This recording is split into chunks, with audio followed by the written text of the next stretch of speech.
Here's a short video from my room, checking if this Cuckoo clock is functioning. It is functioning. There's two weights. This is a weight driven clock, one for the pendulum and one for the Cuckoo. So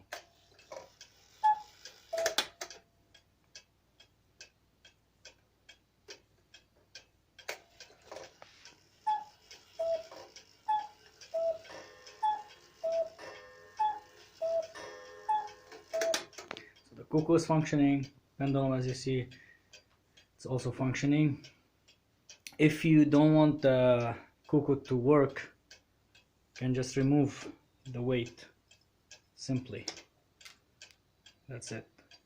The right one is for the Cuckoo, left one for the pendulum.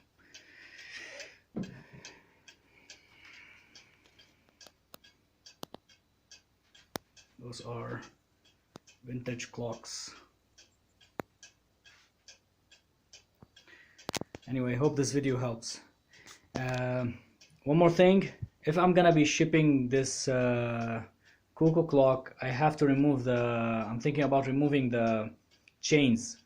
So you need someone to put them back for you, who's professional, because while shipping, the chains might be stuck inside the clock. So I want to avoid this. I want to pack it very well. So anyway, thank you so much.